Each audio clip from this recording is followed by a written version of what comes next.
आज़ादी दिहाड़े के मौके ते देश भर दे विच तिरंगे लहराए जाते हैं और कौमी गीत भी गाए जाते हैं। बहुत सारे लोग तिरंगे दे नाल डीपी से अपन फोटोज़ लगाते हैं, सोशल मीडिया ते बहुत सारी वीडियोज़ अपलोड की जाती हैं। लेकिन की साडे देश के लोग, खास तौर पर साडे देश की नौजवान पीढ़ी आज़ादी दिहाड़े की असली कीमत नूं पहचानती है, असली मकसद की सी इसका कि इस बारे वो जानती है। जानने के लिए असी अज पहुंचे हैं दिल्ली के दिल कनॉट प्लेस दे विच, ते बहुत सारे लोग मौजूद ने जिन्हां दे नाल असीं गलबात करांगे और उन्हां दे कोलों ही जानने की कोशिश करांगे कि 1947 तो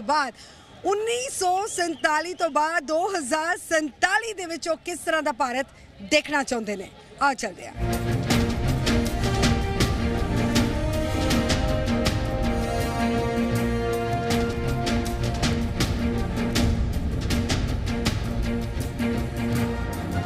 साथ देश के वो नागरिक भी हैं जिन्होंने कई आज़ादी दिवस देखे हैं और हर आज़ादी के दिवस पे आपको कितना बदलाव देखने को मिलता है। आपको लगता है कि 1947 के बाद आज जो है भारत कितना बदला है और 2047 तक कितना बदलता हुआ देखना चाहूँगा।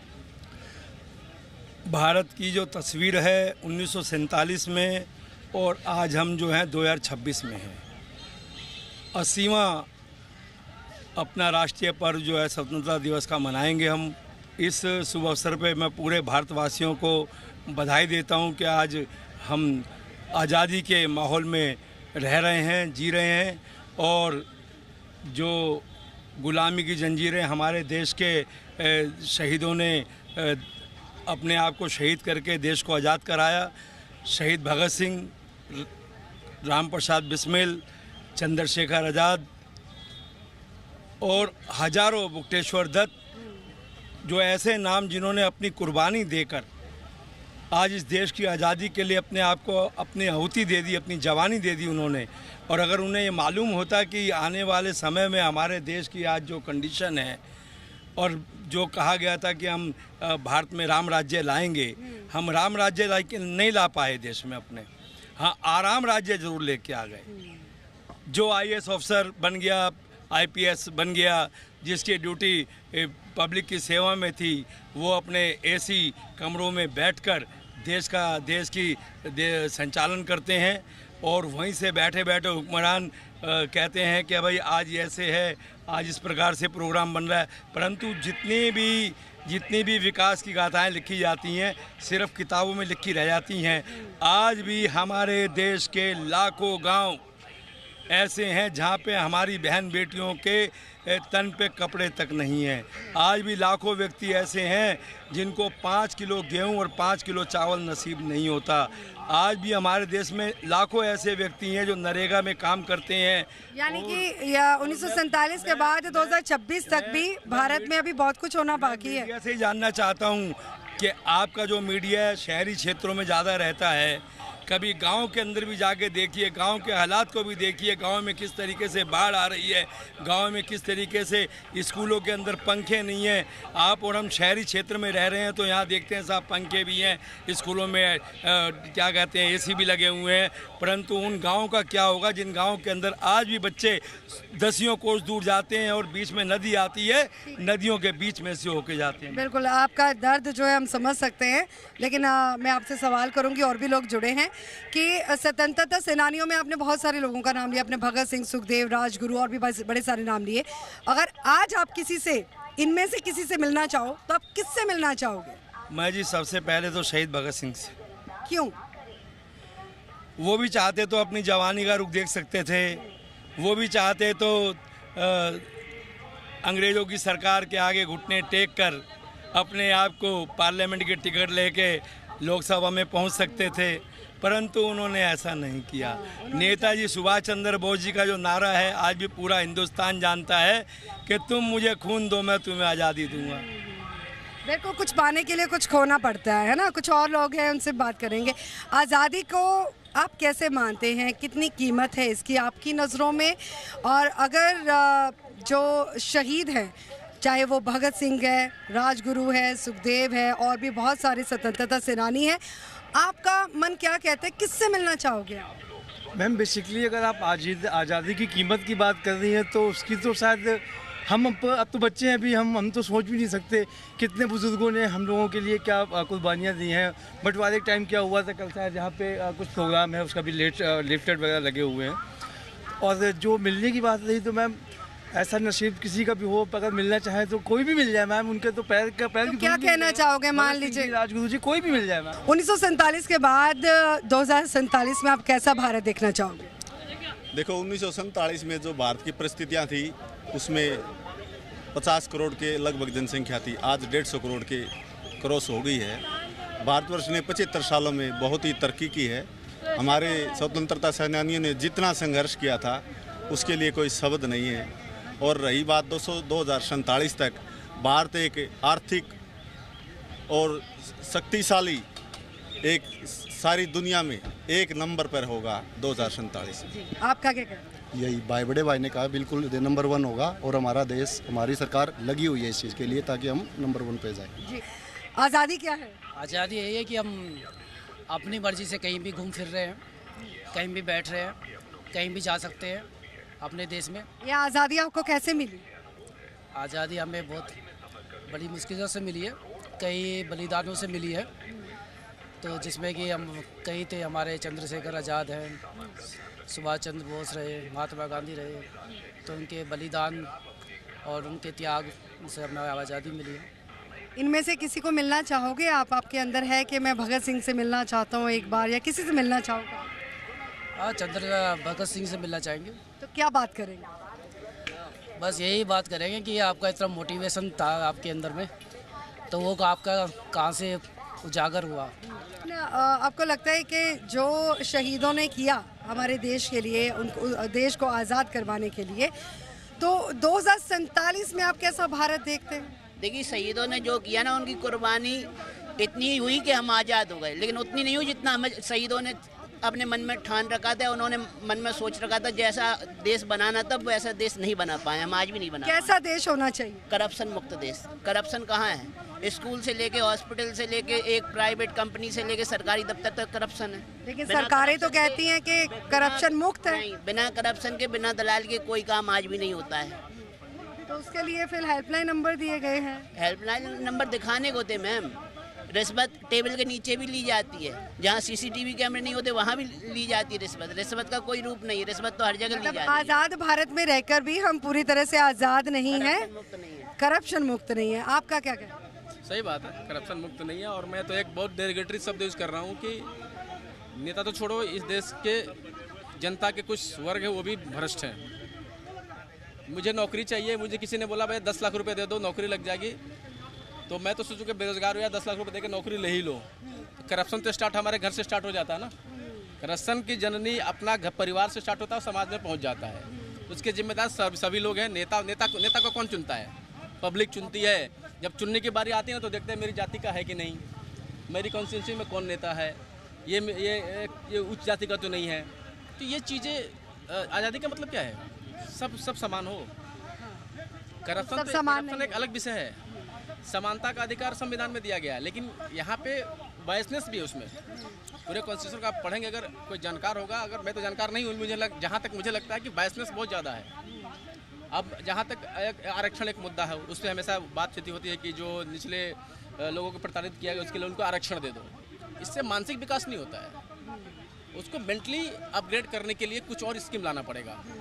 कुछ ऐसे क्लासेस करने पड़ेंगे कि वैसे लोगों को ऐसे क्लास दिए जाए, निःशुल्क दिए जाए। बिल्कुल। कैसे, आपको क्या लगता है कि ऐसी कैसी क्लासेस होनी चाहिए? क्योंकि हम शुरू से जब से हम स्कूल में पढ़ते हैं, कॉलेजेस में पढ़ते हैं, यूनिवर्सिटी भी जाते हैं, हमें ये सिखाया जाता है कि ये हमारा अधिकार है, this is our right, this is our right. लेकिन देश के प्रति हमारे फ़र्ज़ क्या है, ये कौन बताएगा? मैडम, देश है या घर है, अगर देश और घर का एक बैलेंस बन के होगा ना, तो बहुत अच्छा काम होगा।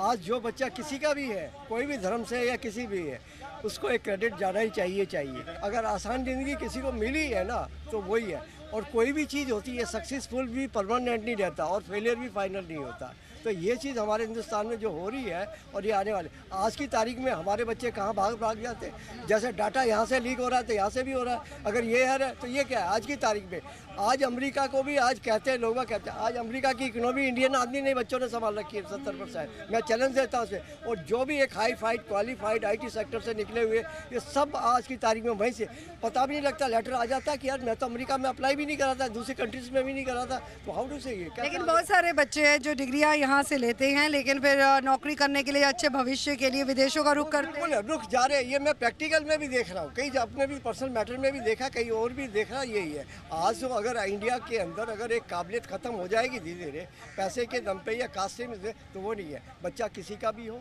एक सक्सेसफुल जो होता है वो आदमी परमानेंट रहता है कहीं भी है। तो मैंने कहा ना, आज मेडिकल में 20% में डॉक्टर की मैं पढ़ रहा था सीट पे, तो क्या वो डॉक्टर से करेगा? किसी का भी है, कल को वो किसी की जान लेगा या अपनी जान देगा?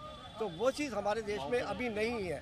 तो मैं तो ये कहूँगा कि जो भी है एक सक्सेसफुल जो होता है वो परमानेंट नहीं होता है, मगर जो इंडिया में कर रहे हैं वो ठीक नहीं कर रहे हैं और इसका बेनिफिट बाहर के उठा रहे हैं। आप क्या सहमत हैं इसी बात से? क्योंकि हमारा जो भारत, मैं बताती हूँ, हमारा जो भारत देश है, शहीदों ने बहुत संघर्ष किया, कुर्बानियाँ दी, ये भारत देश आज़ाद देश हमें दिया।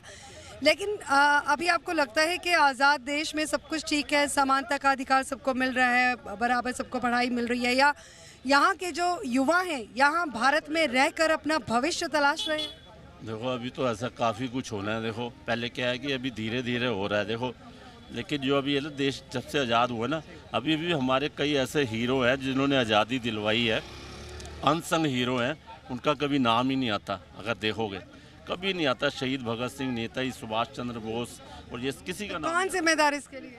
इसके लिए जो हमारी पिछली सरकारें हैं वो जिम्मेदार हैं। अब देखो पहले क्या है कि हमारे को जो नहीं, सिर्फ सरकारें क्यों जिम्मेदार? हम सारा ठीकरा सरकारों पर फोड़ देते, क्या पेरेंट्स की जिम्मेदारी नहीं है? पेरेंट्स की नहीं, पीछे आप देखो पहले जो किताबों में पढ़ाया जाएगा, पीछे की जो किताबें आई हैं, जो 8वीं के सिलेबस थे, उसमें किसके बारे में पढ़ाया जाता है? मुगलों के बारे में पढ़ाया गया। मुगल कभी महाराणा प्रताप के बाद उसके बारे में पढ़ाया गया, शिवाजी के बारे में पढ़ाया गया, कभी नेताजी सुभाष चंद्र बोस और इनके बारे में बताया गया? सिर्फ मुगलों का बस इतिहास, उनको ग्लोरीफाई किया गया। तो यही वजह है कि उनके अंदर इतनी, अब धीरे धीरे क्या है कि अब वो जज्बात जो है ना, अब वो चीज़ें अवेयरनेस, अब वो युवा जागरूक हो रहा है। अभी आपने देखा होगा कि जब इससे पहले 19 से पहले 370 की धारा थी, एक देश दो संविधान। दो संविधान का क्या काम है मेरे को ये बताओ? एक संविधान होना चाहिए नहीं? तो अब वो संविधान एक हुआ है। तो ये अभी 5-6 साल, अभी 6 साल पहले हुआ है 2019 में। धीरे धीरे वो चीज़ अवेयरनेस आ रही है, जागरूक हो रहा है। अभी सारी चीज़ें नहीं मिल रही, मैं मानता हूँ। 2047 तक कैसा भारत होगा? 2047 तक तो मैं कह रहा हूँ 2047 से पहले भी शायद 40 में ही ना हो जाए विकसित भारत, डेवलप्ड कंट्री। कोई बड़ी बात नहीं है, डेवलप्ड। अच्छी बात है। 1947 के बाद आज 2026 और 2047 तक कैसा भारत देखना चाहेंगे? भारत तो पहले ही विश्वगुरु था, आज भी है और कल भी रहेगा। मज़े की बात क्या है, हमारे यहाँ पे कुछ नेताओं ने कुछ ऐसी चीज़ें करके रखी कि जो आगे आज अगर आपको देखना है तो आप जम्मू कश्मीर, लेह लद्दाख, जम्मू कश्मीर और लेह लद्दाख के ऊपर जाओ। बर्फ़ की वादियाँ क्या होती है, आपको पहाड़ों की टूटियाँ क्या होती है, उसके अंदर आदमी जिंदा सालों साल कैसे रहता है। दूसरी तरफ तुम साउथ में जाओ, समुंदर की गहराई कितनी होती है, ग्रेविटी कितनी होती है, इसके ऊपर आप अगर फिजिक्स में एक्सेलरेशन ग्रेविटी पढ़ते हो तो उसकी बात करेंगे।